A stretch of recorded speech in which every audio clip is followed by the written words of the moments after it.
Selamat pagi, berjumpa kembali dengan Anisha Kusniadi. Pada pembelajaran hari ini, kita akan belajar tema 2, udara bersih bagi kesehatan, subtema 3, memelihara kesehatan organ pernapasan manusia pada pembelajaran keempat, dengan muatan PPKN KD 3.2 dan 4.2, serta muatan Bahasa Indonesia KD 3.2 dan 4.2.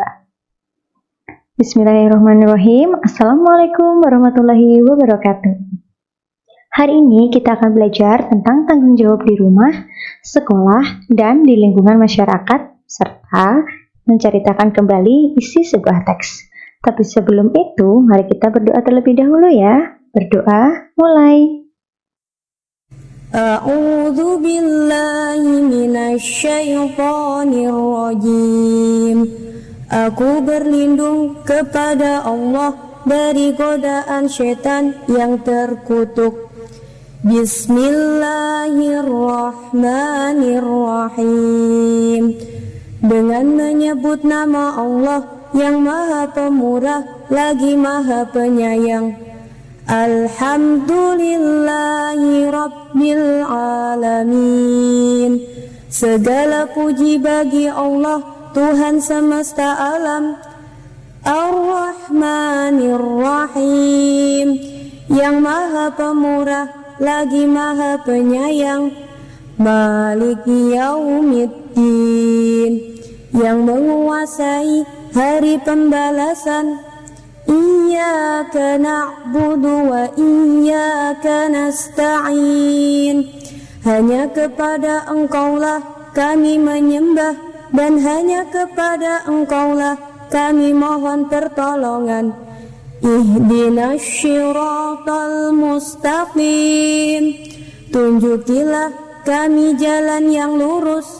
Siratal ladzina an'amta alaihim, yaitu jalan orang-orang yang Engkau beri nikmat. Ghairil maghdubi alaihim waladdallin.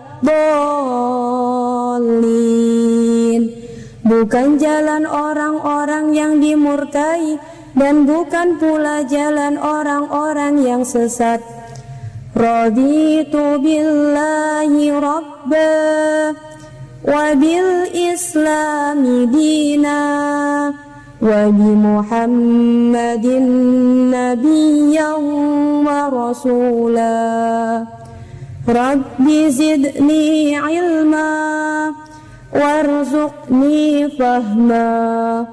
Allahumma anfa'na bima 'allamtana wa 'allimna ma yanfa'una warzuqna 'uluman tanfa'una. Amin ya rabbal alamin. Yuk kita mulai belajar untuk hari ini ya. Tahukah kalian mengenai tanggung jawab di rumah, sekolah, dan di lingkungan masyarakat? Seperti yang sudah kita pelajari pada pembelajaran sebelumnya, bahwa tanggung jawab merupakan perwujudan kesadaran dalam melaksanakan kewajiban.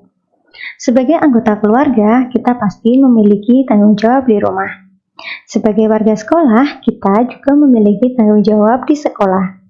Dengan demikian juga kita sebagai bagian dari warga masyarakat, tentu kita memiliki tanggung jawab di lingkungan masyarakat. Berikut adalah tabel tanggung jawab kita di rumah, di sekolah, dan di lingkungan masyarakat. Yuk kita simak. Tanggung jawab kita di rumah antara lain membantu pekerjaan orang tua di rumah, ikut menjaga kebersihan dan kerapian rumah, ikut melaksanakan semua aturan yang telah dibuat dengan baik. Tanggung jawab kita di sekolah adalah ikut menjaga kebersihan lingkungan sekolah, ikut membantu menciptakan suasana belajar yang nyaman, dan melaksanakan semua peraturan yang ada di sekolah dengan baik. Bentuk tanggung jawab di lingkungan masyarakat yaitu ikut menjaga kebersihan lingkungan, ikut menjaga keamanan lingkungan di sekitar, dan melaksanakan semua aturan yang berlaku di lingkungan masyarakat. Kita harus menyadari dan melaksanakan tanggung jawab dengan sungguh-sungguh, baik itu di lingkungan rumah, sekolah, maupun di masyarakat.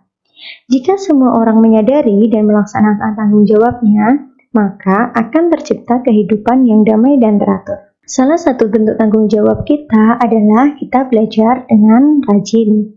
Salah satu bentuk tanggung jawab kita sebagai siswa adalah belajar dengan rajin. Maka dari itu, kita harus banyak-banyak rajin membaca. Dari sebuah teks yang kita baca, kita bisa menemukan berbagai informasi. Informasi tersebut dapat kita temukan, baik itu secara tersurat ataupun tersirat. Informasi tersurat artinya informasi tersebut tertulis jelas dalam teks yang kita baca. Sedangkan informasi tersirat artinya informasi tersebut tidak tertulis langsung dalam teks. Jadi, kita perlu membuat kesimpulan sendiri berdasarkan teks yang kita baca. Perhatikan contoh teks berikut ya. Disajikan sebuah teks yang berjudul Hutan Bakau di Sepanjang Pantai.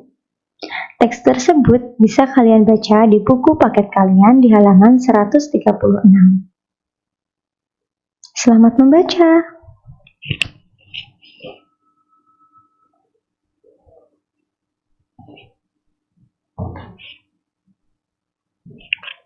Dari teks tersebut, kita dapat menceritakan kembali dengan menggunakan bahasa kita sendiri. Tentunya, sebelum kita menceritakan kembali isi sebuah teks, kita harus memahami terlebih dahulu informasi penting yang disajikan pada teks tersebut. Bentuk penceritaan kembali dari isi teks tersebut antara lain sebagai berikut. Tumbuhan bakau adalah tumbuhan yang hidup di wilayah pesisir. Tumbuhan ini berbentuk semak dan mampu beradaptasi di lingkungan pantai yang memiliki kadar garam tinggi. Tumbuhan bakau penting untuk wilayah pesisir karena mampu melindungi wilayah pesisir dari erosi yang diakibatkan oleh gelombang dan badai. Selain itu, tumbuhan bakau juga memiliki peran penting dalam menjaga kelangsungan hidup makhluk hidup, seperti udang-udangan, kepiting bakau, dan ikan bandeng. Baiklah anak-anak, itulah tadi materi pembelajaran kita untuk hari ini. Sebelum kita mengakhiri pertemuan kita untuk kali ini, jangan lupa ya, kerjakan terlebih dahulu latihan soal kita hari ini. Pahami materi yang akan kita bahas untuk hari ini, dan baca kembali buku kalian ya. Selamat mengerjakan. Go, go, go! Alhamdulillah, pembelajaran hari ini sudah selesai. Bertambah lagi ilmu kita untuk hari ini. Kita bertemu lagi esok hari ya. Semoga pembelajaran kita hari ini membawa manfaat bagi kita semua. Selalu jaga kesehatan kalian, makan makanan yang bergizi, dan semangat terus rajin belajar. Terima kasih. Wassalamualaikum warahmatullahi wabarakatuh.